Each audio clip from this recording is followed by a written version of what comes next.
क्या आपने देश के प्रधानमंत्री नरेंद्र मोदी को नहीं देखा? कुछ भी कहिए साहब, आप मानो ना मानो, ये राजनीतिक विषय नहीं है, ये भाव का विषय है, ये भक्ति का विषय है, ये आस्था का विषय है, ये श्रद्धा का विषय है।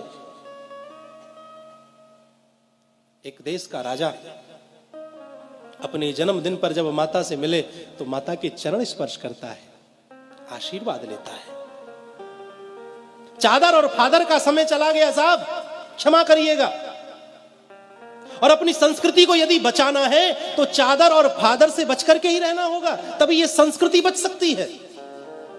वो समय चला गया जब कहीं जाकर के चादर चढ़ाई जाती थी, कहीं जाकर के फादरों से मिला जाता था। अब समय वह आया कि जब अन्य किसी देश का राष्ट्रपति प्रधानमंत्री आता है तो हमारे देश का प्रधानमंत्री उसे ले जाकर के गंगा जी की आरती कराता है। महाराज, ये दृश्य मंदिर देवालय में ले जाकर के बड़े बड़े राष्ट्रपति को बिठा देता है, मंदिर दिखाता है, ये देखो हमारा ये मंदिर, ताजमहल दिखाने वाला समय चला गया साहब। इस देश की संस्कृति को मजबूत किया जा रहा है और फिर भी हिंदू ना समझे तो फिर समझ नहीं सकता। वो संवैधानिक दायरे में है, वह आपको स्पष्ट रूप से नहीं कह सकता, वह आपको झलकियां दिखाता है। जब वह पशुपतिनाथ में जाकर के 8-8, 10-10 घंटे बैठ करके ध्यान लगाए और जब बाहर निकले मस्तक पर त्रिपुंड हो, गले में रुद्राक्षों की माला पड़ी हो, तो वह संकेत देता है, देखो मैं राजा बन गया हूं लेकिन अपने सनातन धर्म को मैं भूला नहीं। जिस प्रकार मुझे प्रधानमंत्री होने के बावजूद भी हिंदू होने पर गर्व है, उसी प्रकार प्रत्येक हिंदू को अपने हिंदू होने पर गर्व करना चाहिए।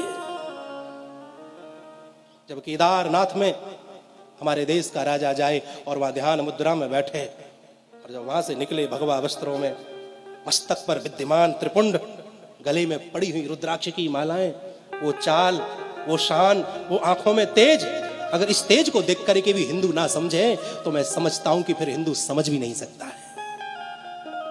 अपने पतन का कारण आप और हम खुद हैं। हमने मस्तक पर चंदन छोड़ दिया, हमने चोटी रखानी छोड़ दी, हमने गले कांधे पर जनेऊ धारण करना छोड़ दिया, जिह्वा से हमारे मंत्र गायब हो गए। अपने पतन का मुख्य कारण तो हिंदू है। कितने आताताई हुए महाराज, बड़े बड़े राक्षस इस पृथ्वी पर जन्मे, वह सत्य सनातन धर्म को नष्ट नहीं कर सके। ये तो किस खेत की मूली है महाराज, मूली तो बहुत बड़ी होती है, ये तो हमारे लिए मामूली है। बशर्त यह है कि हिंदू को एक होना चाहिए, एक होना आना चाहिए।